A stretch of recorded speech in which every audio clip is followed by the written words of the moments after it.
Continuing on with Chapter 26, we're looking at the growth of the West and the agricultural revolution from 1865 to 1896. Now, as has been referenced before, the creation of the Homestead Act in 1865, this was a huge piece of legislation for the U.S. government. Basically, the focus here was on pushing more and more settlers out west to help bridge the gap between the more populated areas of America on the east and then obviously the west coast. So as a way to lure settlers to the west, they were offered 160 acres of land, which was considered the amount necessary for farming a small family farm, and if they lived on it for 5 years, paid a very small fee, and improved upon it, they could have this land basically for free. So it's to stimulate the family farm in order to fill up the West. The problem is that there was a lot of drought. The plains were very prone to drought and other terrible conditions out west, so it made it very difficult for a farmer to actually make a living out on the western plains. And in fact, many of the homesteaders gave up their homesteads and went back home, were basically busted from it. There was also fraud of the Homestead Act, corporations pretending to be an individual in order to get these homestead areas, in order to have rights to the minerals, railroads, taking up some of this land, etc. But with it comes the cultivation of the western plains. This is going to be a lot more difficult than many of these people thought it was going to be, because the western plains don't have that much water available to them. The irrigation systems aren't that readily available out west.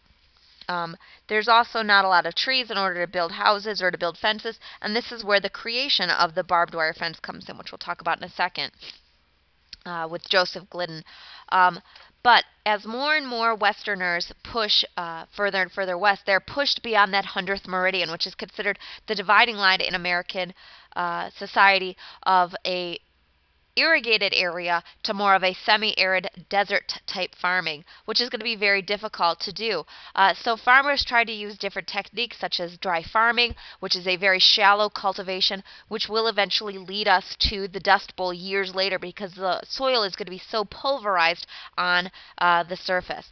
But there is some effort to try to irrigate the plains since it was so prone to drought, but this is going to be a long time coming, to use the power of the Missouri and the Colorado River in order to irrigate this land. Here you see a poster depicting the millions of acres available out west. Now, as more and more people moved west, in 1890 the census ruled that there is no longer a discernible place between, quote, civilization and where the frontier was. So basically it was announcing the closing of the frontier in American society. There's no longer vast unsettled territories in American society where people could go and get lost. And so in 1893, Frederick Jackson Turner wrote a very influential essay that he called The Significance of the Frontier in American History, where he basically outlined what becomes known as his frontier thesis. To Frederick Jackson Turner, the frontier in American eyes has always been this romantic symbol, a place for people to get lost, to start anew, to create a new life if things don't work out where they came from. And then American history has always been focusing on this, from the start of the colonization with Columbus and in every stage of our development since. And so now with the closing of the frontier, said Frederick Jackson Turner, this is going to create a psychological damage to the American idealism, because we no longer have that safety valve available to us to go out and get lost in the frontier.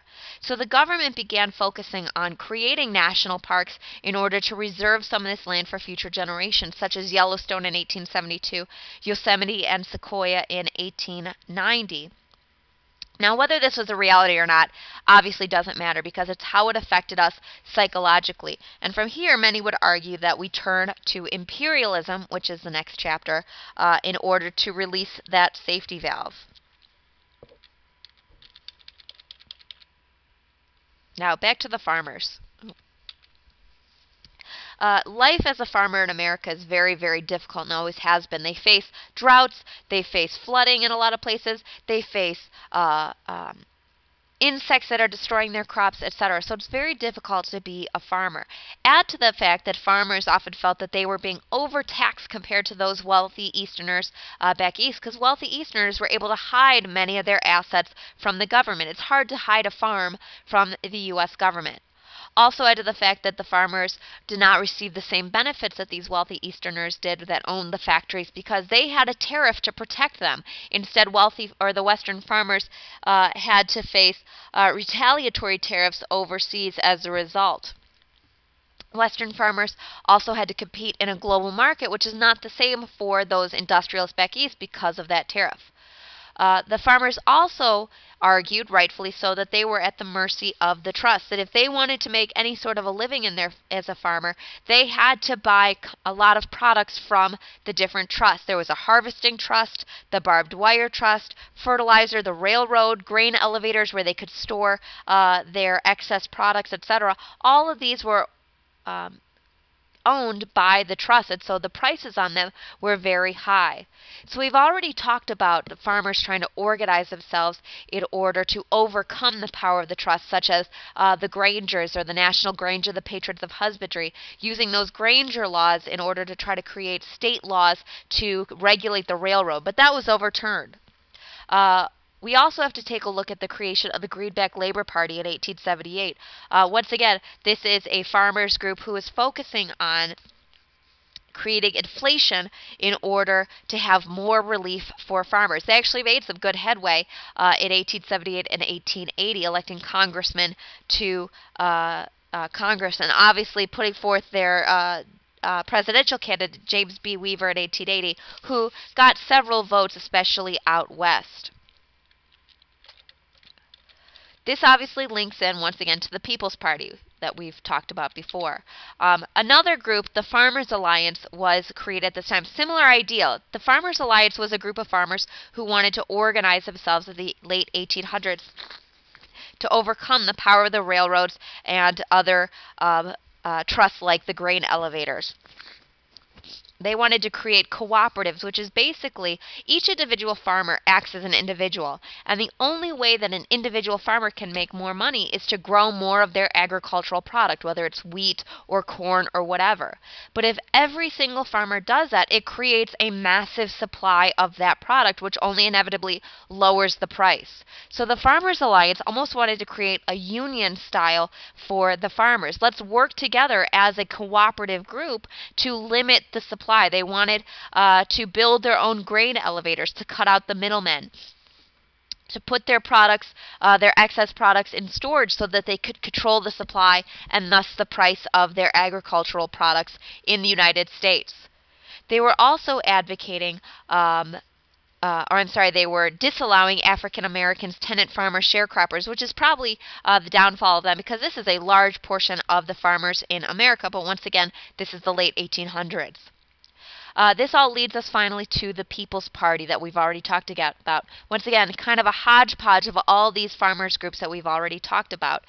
Their goal is to have the free and unlimited coinage of silver. We're talking about inflation here once again, in order to provide some relief to those living in debt. They also wanted the government to create a sub-treasury to give loans to farmers who chose to store their crops, basically to once again limit the supply.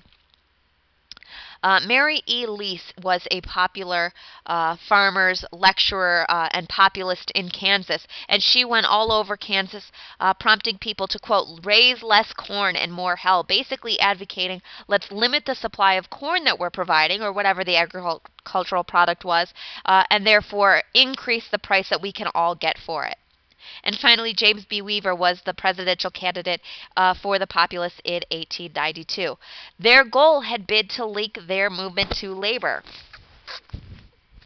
And we've already talked about this a little bit, how unsuccessful they were. But there was a lot of labor resentment going on at this time. For example, in 1894, Jacob Coxey from Massillon, Ohio, organized a march to Washington with 100 unemployed workers, basically demanding inflation through the issuance of more, quote, legal tender, or what we also call as greenbacks. He wanted the government to supply more public works projects, which is basically the government hiring people to build roads, bridges, etc. He was ignored. In fact, he was arrested for walking on the grass. Another movement with unions or labor at this time, in 1894 as well, Eugene V. Debs, and we'll see him again, was the head of the American Railway Union. He was the head of this union of about 150,000 workers. One of the areas, or one of the unions under him, was for the Pullman Palace Car Company. The Pullman Palace Car Company had cut its workers' wages by a third, but many of these people, or all of them, worked or lived in the company towns, and so they had to also pay rent to the Pullman Palace Car Company. Their rents were not cut, and so angry over this, Eugene V. Debs called for a national strike of the railroads, basically stopping all rail service west of Chicago, to force the railroads to work with them.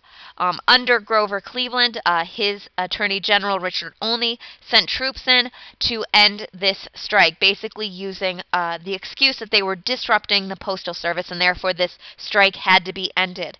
In the end, Eugene V. Debs was sent to prison for defying the injunction to cease and desist. Eugene V. Debs went on to be a very radical socialist while in prison.